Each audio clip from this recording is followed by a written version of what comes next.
Summer 1943. World War II reached its crescendo of brutality.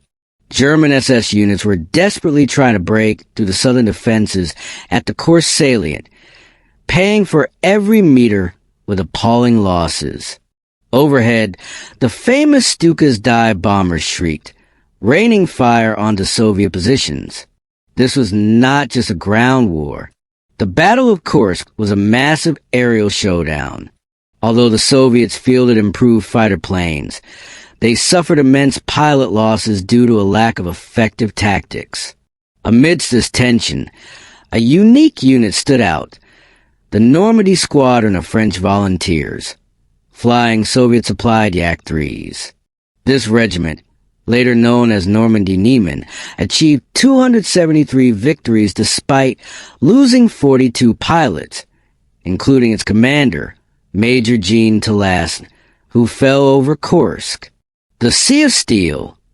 The ground battle reached its apex, culminating in the ferocious clash on July 12, 1943. 8 days into Operation Citadel, an unprecedented 1,800 tanks met head-to-head, unleashing absolute chaos. The tanker's terror. Soviet tank commander Yevgeny Shkudla recounted the moment a German Tiger opened fire. 100 meters ahead, I aimed, fired, and the Tiger caught fire. I never felt such exhilaration. Conversely, German tank driver Wilhelm Riss described the tension as a Soviet T-34 closed in, with his captain screaming, "Fire! Fire!" in a heart-stopping close encounter. Soviet commander Pavel Rotmistrov called the engagement hell. The battlefield was engulfed in smoke and dust. Tanks slammed into each other, entangled, firing until they disintegrated and burst into flames. It was a sea of wreckage, metal scraps, and human remains.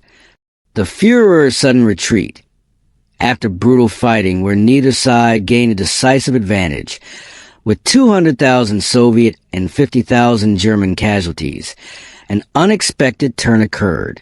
The famous SS general who had boasted, "Today, we will feast in Kursk," was surprised when a smiling Hitler summoned his generals, ordering them to cease fighting and return to their starting positions. The reason was the Allied invasion of Sicily. The threat to Italy and southern Germany was so severe that Hitler had to withdraw forces for redeployment. This danger was so great that Hitler risked flying to northern Italy to meet a pleading Mussolini, whom he tried to reassure with promises of new, advanced submarines. The vicious retaliation, Operation Gamara, 6/20 conclusion. They will shoot our freighters like ducks. That was British Admiral King's warning about Germany's new, powerful Type XXI submarines, equipped with advanced acoustic torpedoes. Most of these U-boats were being built in the shipyards of Hamburg, Germany's second-largest city. Hamburg became the ultimate target. Prime Minister Churchill and the Allied air commanders planned Operation Gamara, a joint bombing offensive aimed at obliterating the nerve center of Nazi U-boat production. The terrible logic of war. The plan was meticulously calculated to inflict maximum destruction. Bombers were loaded with a combination of high explosive for structural damage and incendiary bombs to start fires. The British command ordered, level Hamburg in a series of area bombings. The sole purpose was to bring Germany to its knees. The firestorm, starting July 25th, 1943, the British and Americans sent hundreds of four-engine bombers over Hamburg. The fleet stretched for 10 kilometers in the air. The raids were repeated for 8 consecutive days. Young air crews executed the deadly mission.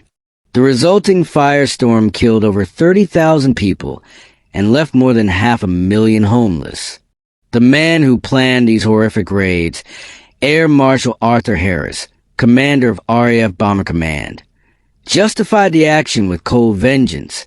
The Nazis entered the war with the naive conviction that they could bomb everyone and no one would retaliate. In Rotterdam, London, Warsaw, and hundreds of other places, they sowed the wind. Now they shall reap the whirlwind. This destruction was the Allies' devastating answer, ending the era of perceived invulnerability for Nazi Germany. What are your thoughts on the morality of Operation Gemara, even as an act of retaliation? Leave your comments below. If you appreciate this kind of authentic and dramatic history, hit the like button now. Subscribe to the channel to catch our next in-depth analysis of World War II history. Share this video with friends to spark a discussion on this pivotal historical event.